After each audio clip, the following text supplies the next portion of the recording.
Hello, everyone. This is Carnegie Russia Eurasia Center. My name is Elizaveta Fokht, and today I'll be talking to Sergey Vakulenko, Senior Fellow at Carnegie Russia Eurasia Center and leading oil and gas analyst. Hi, Sergey. Hi, Lisa. Hi, everybody. Before we start, please subscribe to this channel, give us a like, and don't forget to follow Sergey on X. All links are going to be available in the description to this video. So, Sergey, there's a lot to talk about, but I want to start with the recent news from Donald Trump. According to NBC News, he's very angry at Vladimir Putin for the lack of progress on the diplomatic track aiming to end the war in Ukraine. And considering new sanctions against Russia, namely 25% secondary sanctions on Russian oil, to quote the president himself. What do you make of it? Do you understand Donald Trump's argument here? How is it going to work? Donald Trump is rather emotional. He has mood swings. He changes his likes and dislikes a few times a week. So that's remain to be seen. In general, this approach is in line of what he was promising even before elections on how he'd be targeting the Russian-Ukrainian conflict, that he'd be offering stick and carrot to both parties. Stick to Ukraine would be either offering or withholding support, military support to Ukraine, both material and information. That was already tried for a little time. And for Russia, it would be either vice versa, offering more support to Ukraine and slapping Russia with sanctions from hell, or relieving the sanctions. So apparently, carrot doesn't work that well, so he's now making an attempt with a stick. The tool Donald Trump is mentioning, secondary tariffs. That's not secondary sanctions. He is suggesting secondary tariffs. That's rather novel. Again, this administration is using quite a few, novel tools. Let me put it this way, including this one. Russia is not the first subject of this tool. Before that, Donald Trump has announced the same on Venezuela. Effectively, as far as I understand it, and that's not necessarily 100% true, but by the looks of it, any country purchasing Venezuela's crude oil would be subject to 25% tariffs on all of its exports to the United States. Looks like he is threatening the same for Russia, that if Russia drags its feet in peace negotiations with Ukraine, Russian exports from countries buying Russian crude, and one would think Russian oil products will be subject to 25% tariffs when imported into the United States. Meaning China and India? China, India, and Turkey mostly. Russian oil products are bought more widely. But then it becomes really interesting because these same countries, well, at least India and China, are being threatened with tariffs for many other causes of dislikes of Donald Trump, many other reasons, and these 25% tariffs, are they supposed to be stacked on top of the existing ones? And as tariffs go, it's actually a good question who's going to pay them. Who is the subject of price elasticity? Is it the Chinese suppliers or American buyers? Who is going to swallow that price increase? Would it be the Chinese suppliers who would have to keep their final price to American consumer the same and thus effectively pay the 25% tariff themselves? Or would it be the American consumer? If it's going to be the second, well, these tariffs are not going to do much. Do you think the White House actually thought it through, or it's sort of an empty threat for now, or they're considering it? How are you feeling about this? It's an excellent question. Again, tariffs as a main tool for economic statecraft have been mentioned even before the elections. seems like both Donald Trump and Scott Bessent, his Treasury Secretary, believe in tariffs as a strong and useful tool of economic policy.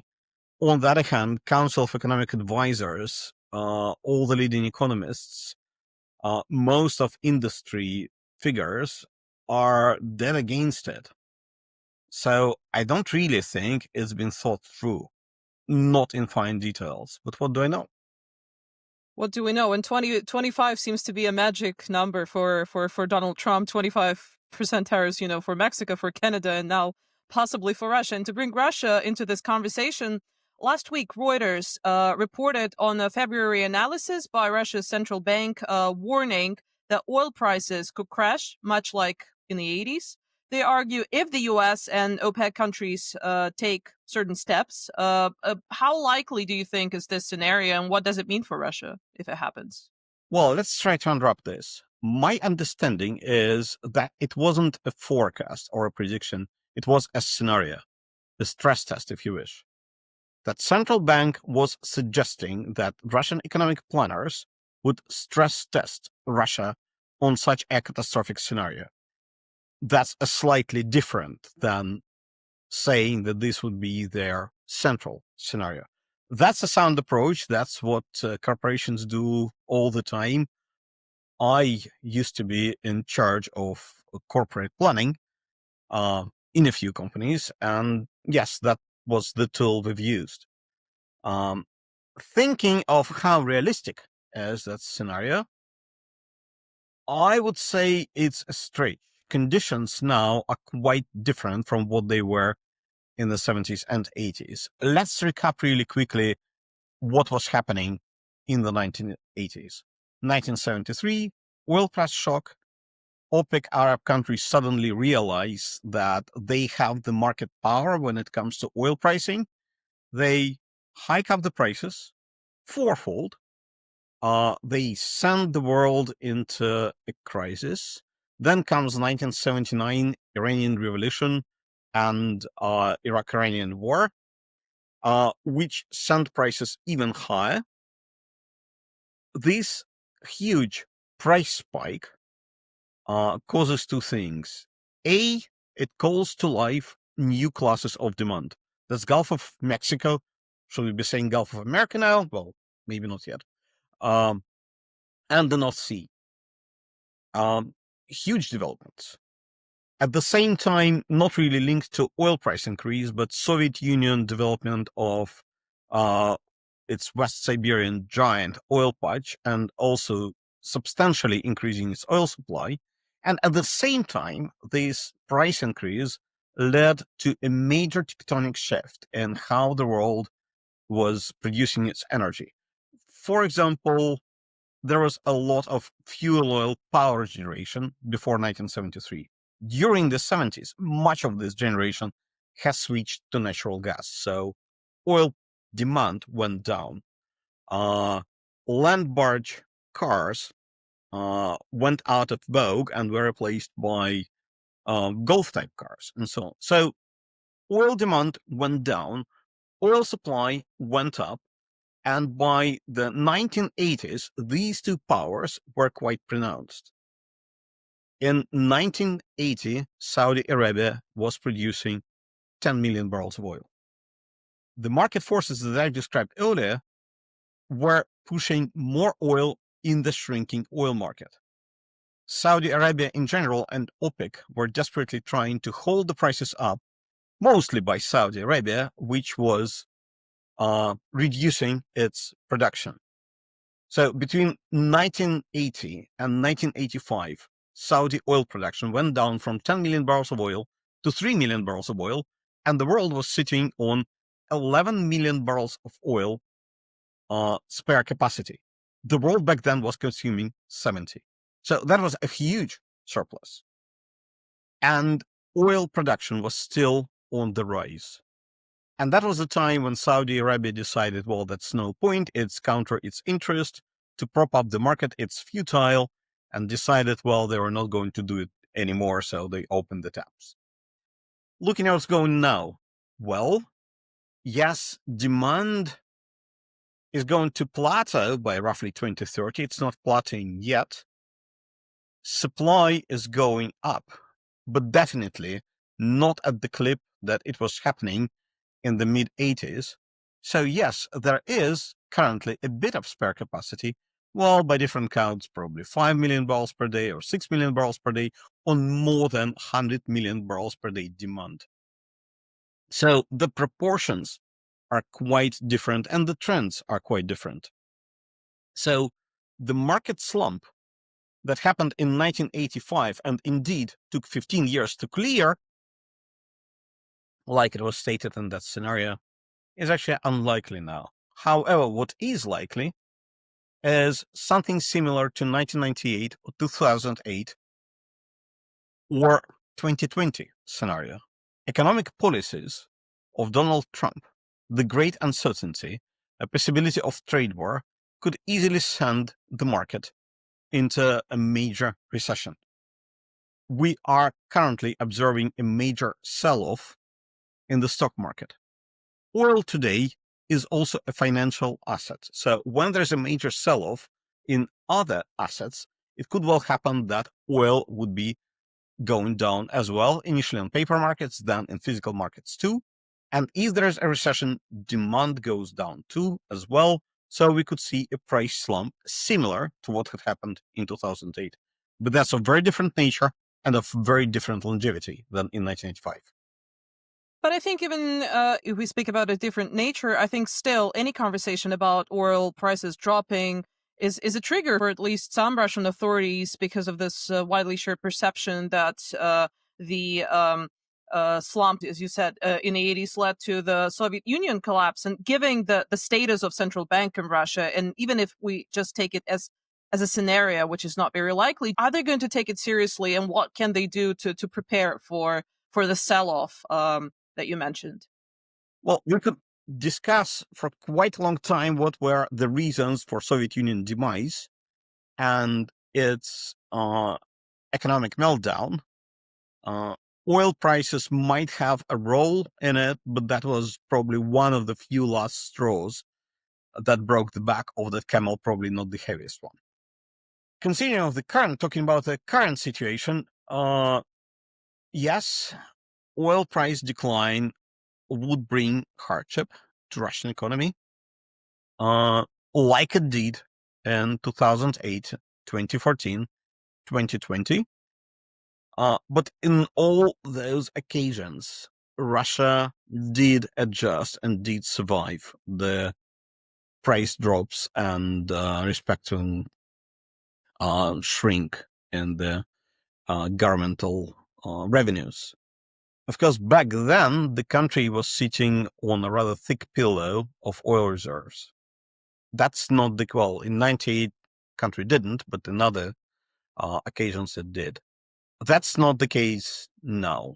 That thick pillow is being spent on the war. Part of it has been arrested and frozen in central banks of other countries, the euro and dollar reserves, and so on. So it would be more difficult for Russia to now to survive this steep price decline if it happens.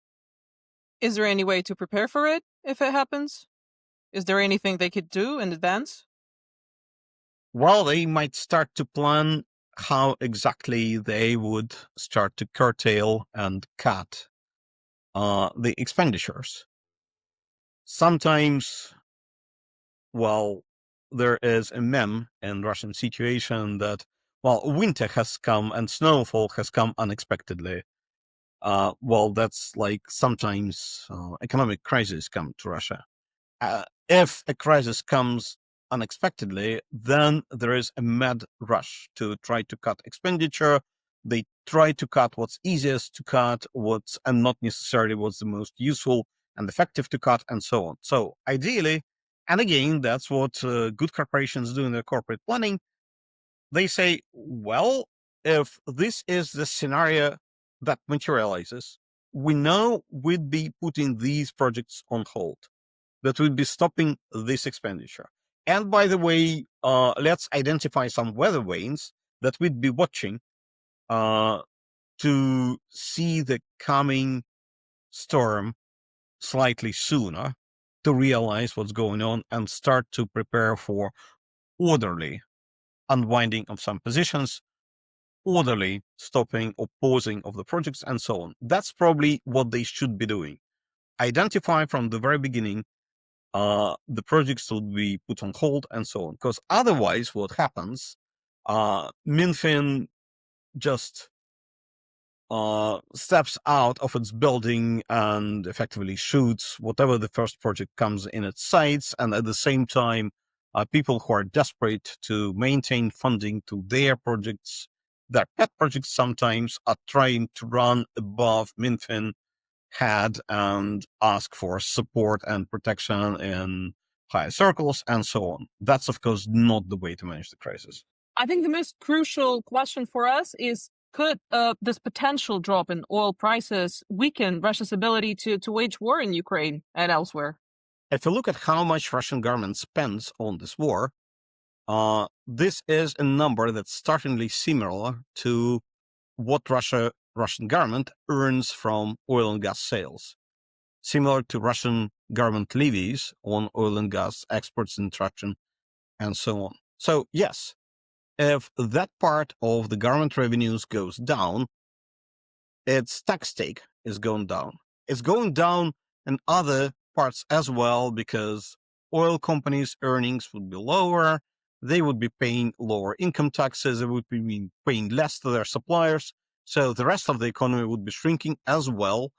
And the government, A, would have to spend more money to prop the parts of the economy that would start to suffer.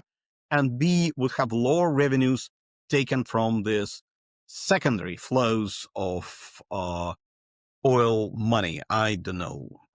People in the oil companies would be receiving smaller bonuses and would buy cheaper handbags for their significant ones and pay less VAT on that, for example.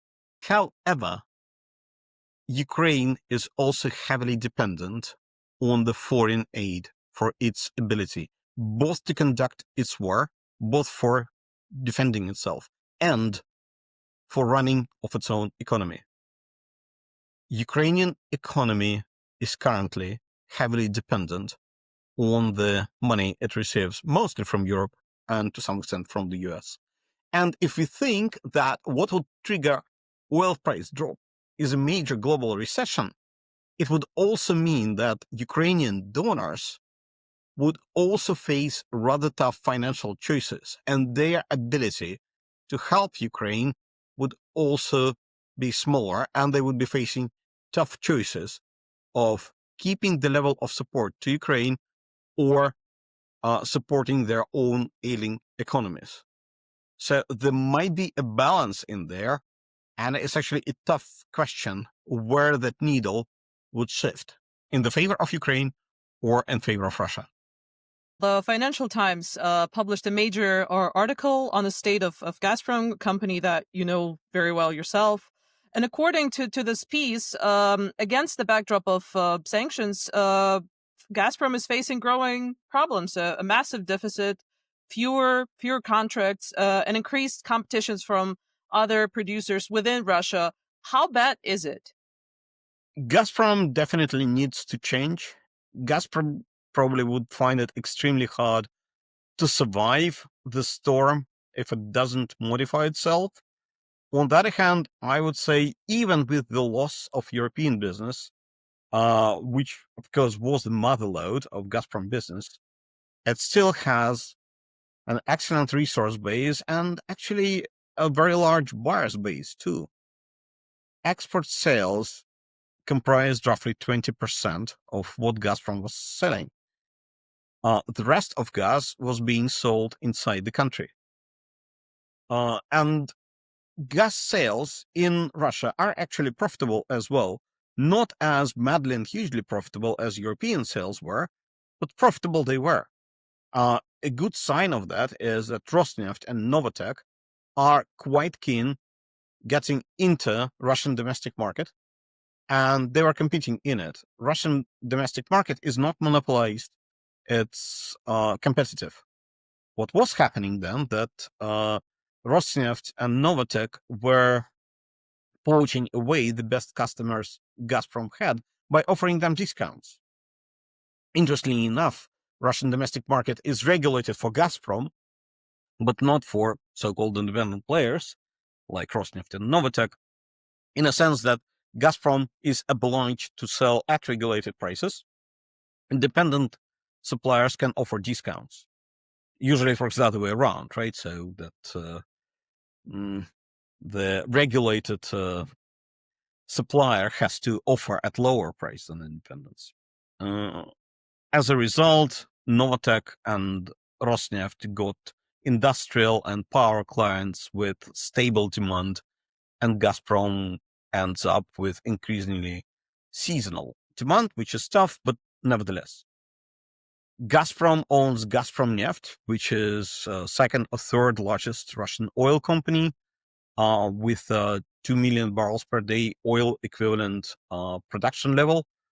That's similar to BP and Shell, so that's a quite large company in its own right, which is quite profitable. Interestingly enough, as that article has stated, the share of Gazpromneft in Gazprom empire went up from being less than a quarter to more than a half. So that's a sign of how gas proper business was shrinking in Gazprom system. But Gazprom was built and designed and accustomed to a life where it shouldn't really be too concerned about its costs. Now it has to learn to live to its means. So this reform is quite timely. I've seen the presentations mentioned in the article, and well, there are some sound ideas in there. Seems like most of these ideas should be implemented even before 2020. And by now, probably some more drastic measures are needed. So what measures are we talking about? Well, it really has to control its costs. For example, if we look at drilling costs that Gazprom's still counting in, they haven't budged, despite Gazprom is producing much less gas and sitting on a large idle capacity that could be used. The general approaches of Gazprom, the way it approaches its capital costs, also have substantial space for cost saving. But on the other hand, if we look at the nature of Gazprom losses, they also might be somewhat misleading. If we look at, well, there are two sets of the books: Russian accounting standard, international accounting standard. Gazprom has already reported a very substantial loss according to Russian accounting standards, but it's mostly attributed to the fate of Gazpromneft shares on the stock exchange, which went down in value. So they had to book these losses, and Gazprom owns 95% of Gazpromneft. So booking those losses as a loss and mark-to-market approach created much of the paper loss according to Russian accounting standards. Last year, Gazprom was posting a rather substantial profit according to Russian accounting standards. Last year, Gazprom posted a very substantial loss according to international accounting standards.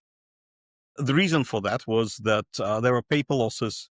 Gazprom had to write off the value of its European assets and reevaluate its net debt position. Gazprom runs its accounting, its books in rubles.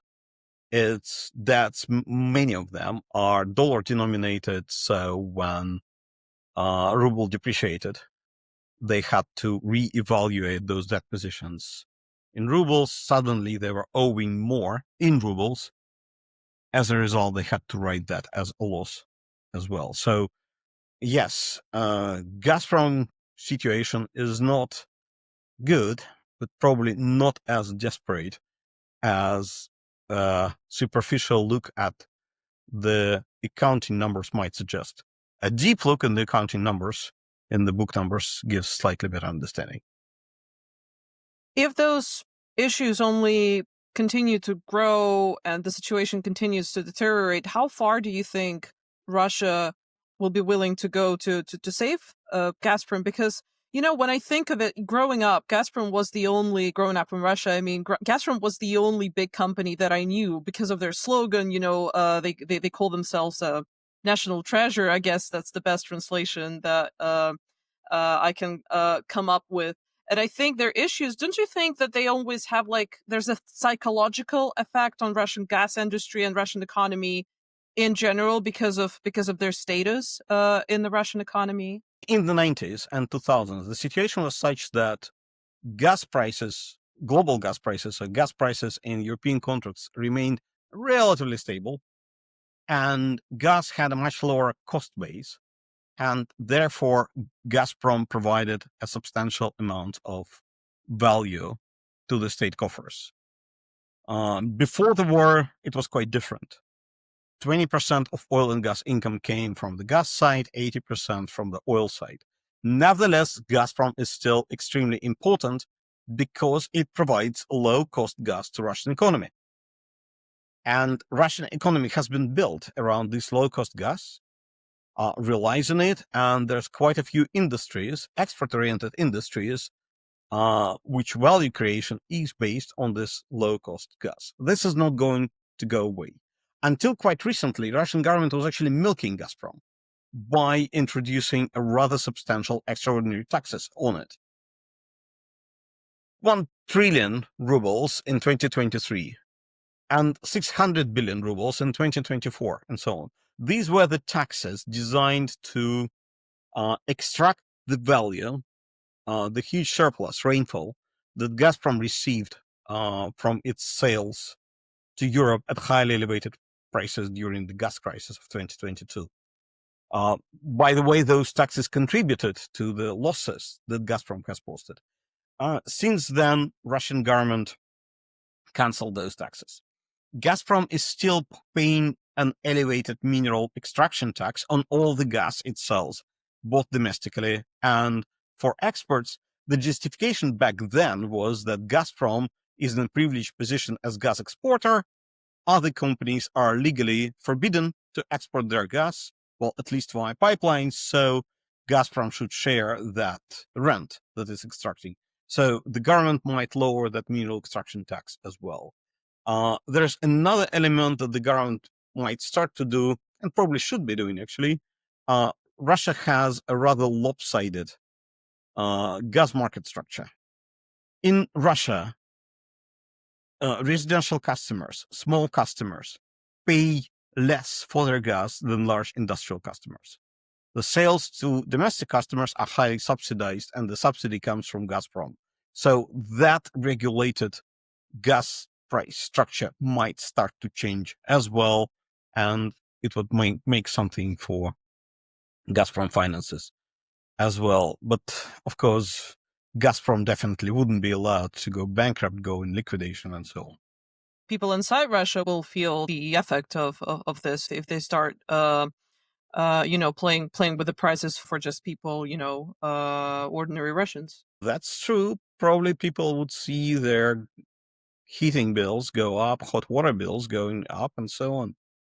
And this might be difficult because, again, when energy prices were low, and they were low for decades, there was less incentive for energy saving approach. Quite simple. Even when people were building their privately owned residential houses, they would think, well, how much should they be spending on insulation? And there would be a rather rational calculation. I spend additional $10,000 or ruble equivalent of that on insulation to save how much in my heating bill? $100 a year? Well, doesn't make any sense.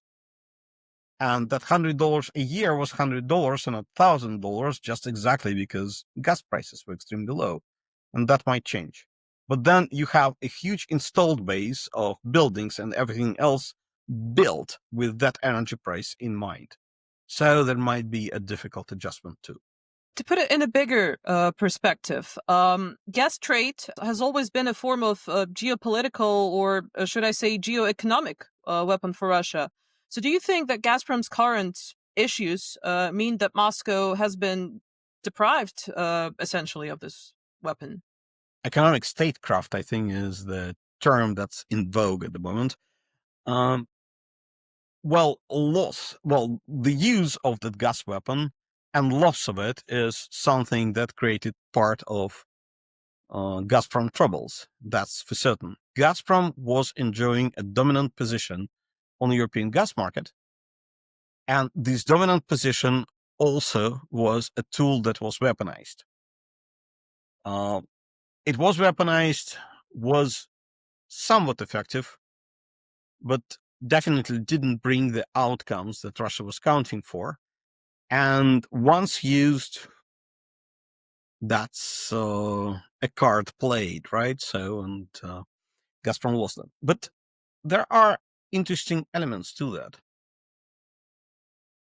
A plan called Fit for 55, which foresaw European energy transition and energy targets by 2030, was published in the summer of 2021 and was drafted before that.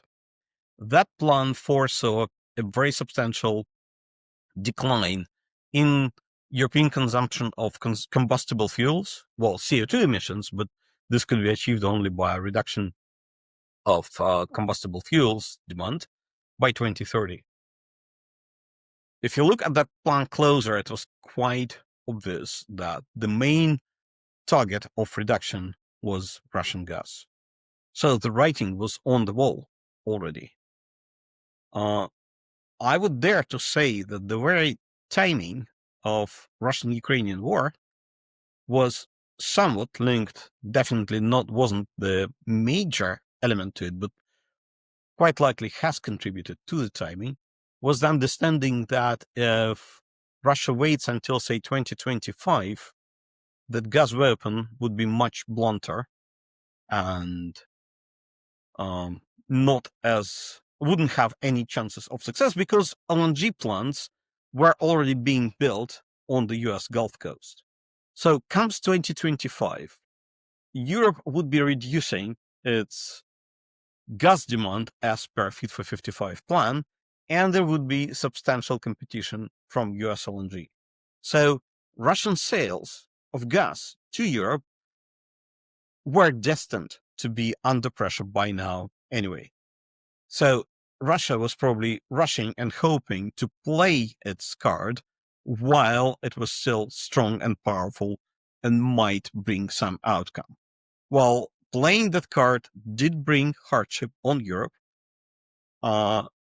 did bring the loss of European sales forward in time for Russia, but at least some of these things might happen by now anyway.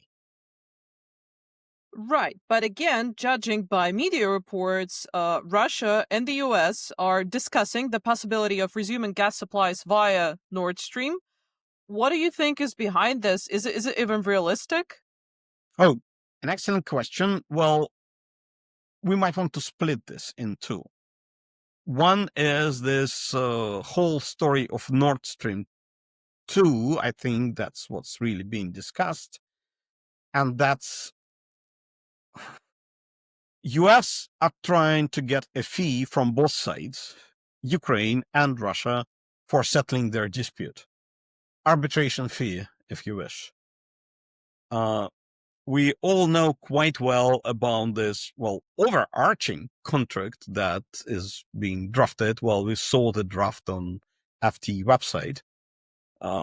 Quite stupendous, I must say. And of course, US are trying to extract much more from Ukraine. Well, Ukraine, in their opinion, probably being the more desperate party. But this arbiter is keen to get its fee from the both sides. And now they're trying to explore, what that fee might be and what shape and form. As a coincidence, this was this activity from one enterprising specialist in distressed assets who was trying to build something around Nord Stream 2. buying the surviving pipeline from bankruptcy proceedings with hopes that once there is some peace, this abundant gas supply in Russia, this gas market in Europe, definitely somehow there will be some flow of gas from Russia to Europe, and this pipeline might serve as a conduit. That was effectively a one-man initiative. Looks like it has been hijacked recently by people around Donald Trump. Germany would still have to certify pipeline, allow it to go into operation. Looking at the current cooling of relationship between Europe and the US and the general dislike from European side of how US are handling the peace talks, this definitely throws some spanners in the wheels. How it's going to be resolved, that's an interesting question. Whether Europe would like to see more Russian gas if there is a peace is also an interesting question and not so simple one. Currently, people say, well, based on high principles, no more Russian gas in Europe. On the other hand, if this is a peace which is ugly, of course, but somewhat palatable, if you don't have to hold your nose too strongly, then probably Europe would have reasons to consider it. Indeed, Europe has managed to wean itself of gas, disproportionate gas supply from a single country, ruled by, well, a rather eccentric man, but at the expense of getting a disproportionate amount of gas from another country with also an interesting government in charge.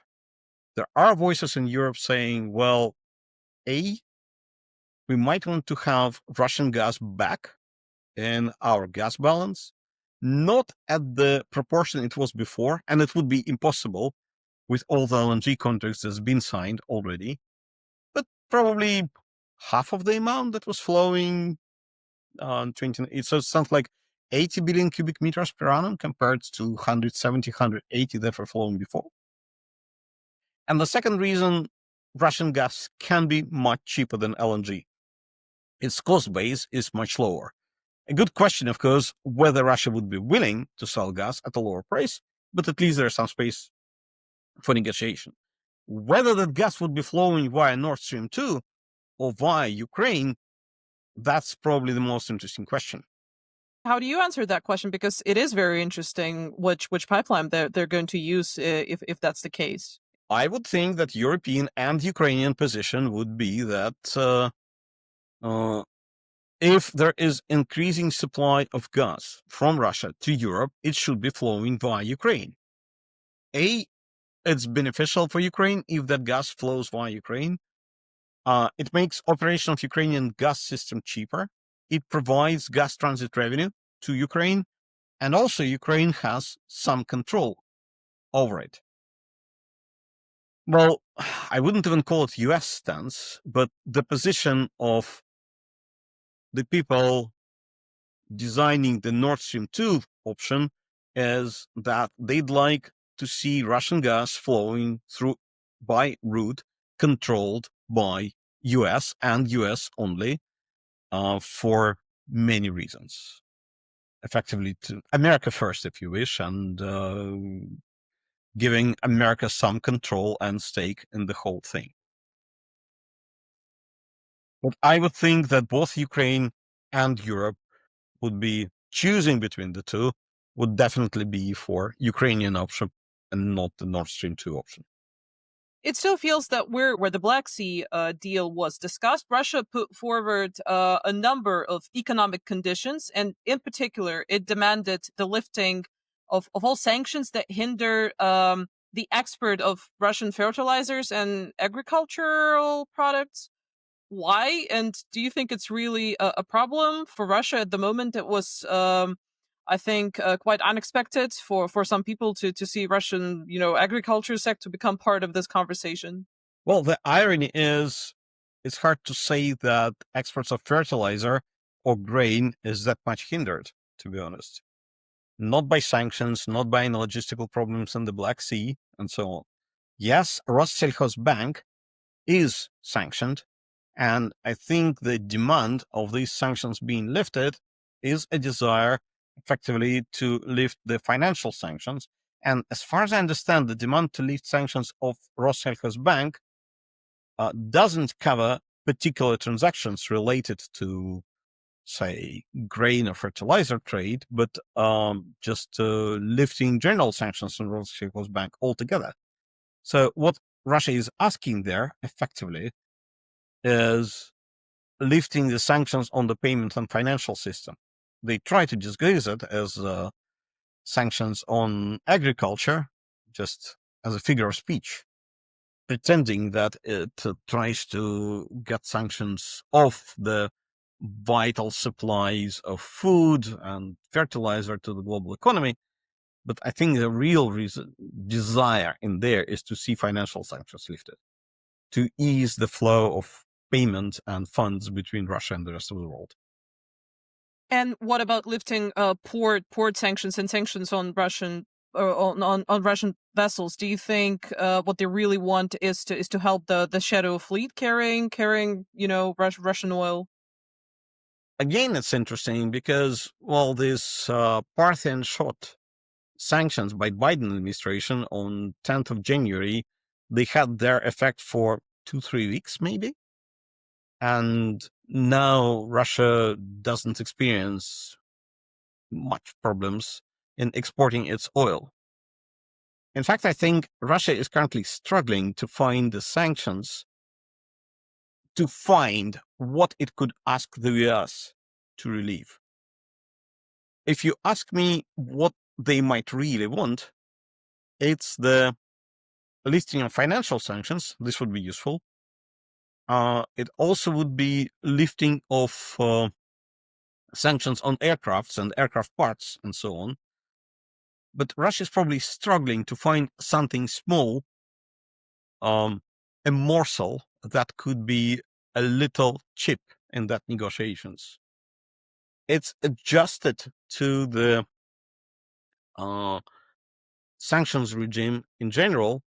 Funny enough, there are now lobbying forces inside Russia who doesn't want to see foreign companies getting back to Russia, who actually dislike some of the sanctions to be lifted because they've built business around sanction circumventions. Who would have thought so a couple of years back, right? What's Indeed, the irony of that?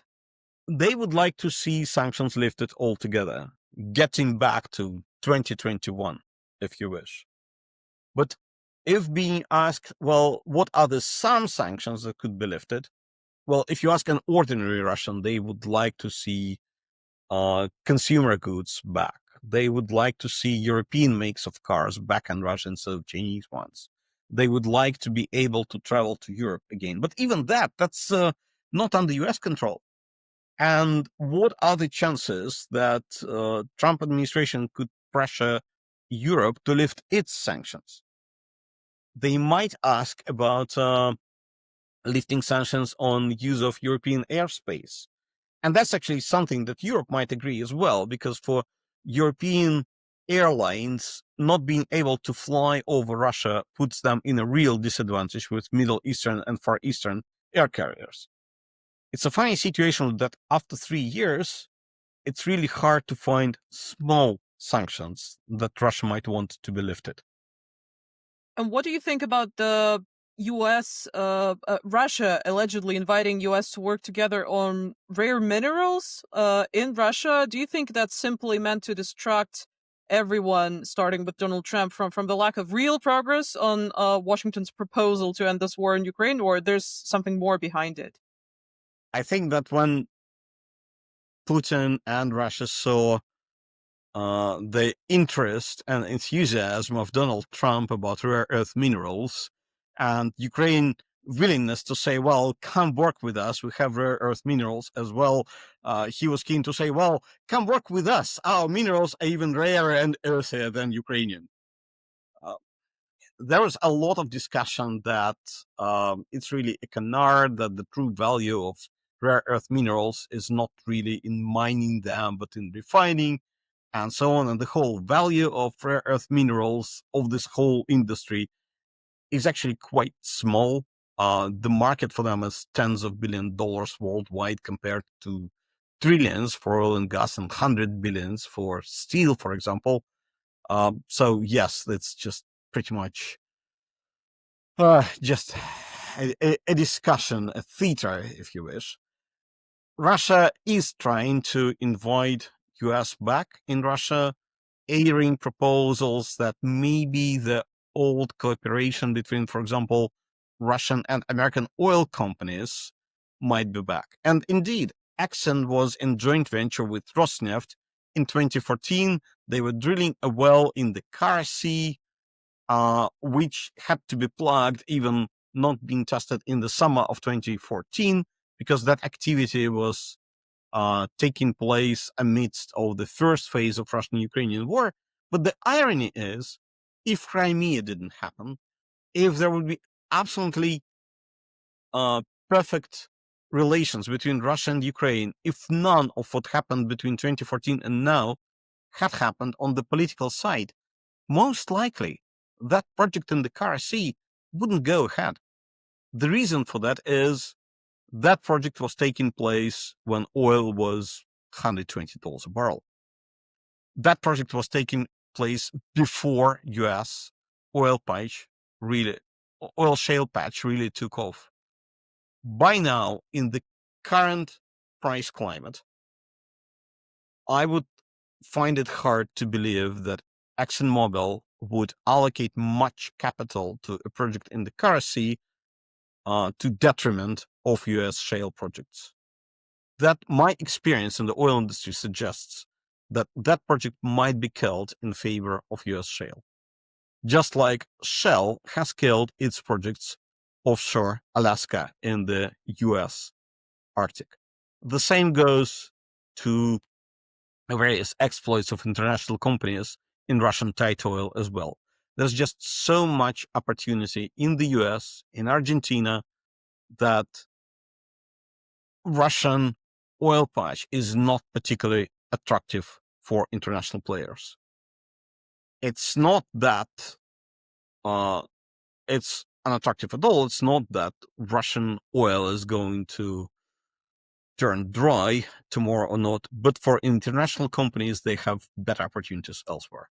To sum it up briefly, what do you think is Russia really hoping to achieve in terms of its, economics goals and all the smart water during this diplomatic process? And which of these goals do you think are actually attainable?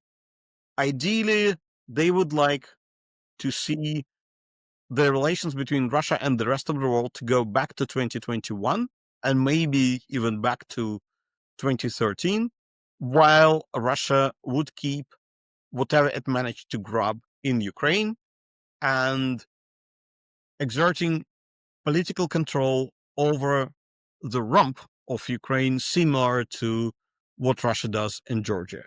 I think that would be the ideal outcome for Russia. And also, we could read the demands in the December 2021 ultimatum that Russian Foreign Ministry has sent to US and NATO. That's what they ideally want. Whether this is achievable and to what extent is a great question, particularly now when the US and Europe do not act as a single front, and there may be a split between the two.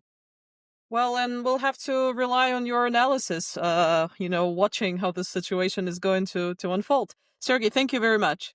Thanks a lot, and see you soon again. Thanks for watching this was Carnegie Russia Eurasia Center. Please subscribe and give this video likes if you enjoyed this conversation as much as I did. My name is Elizaveta Fokht. Have a great week, everyone, and goodbye. Goodbye.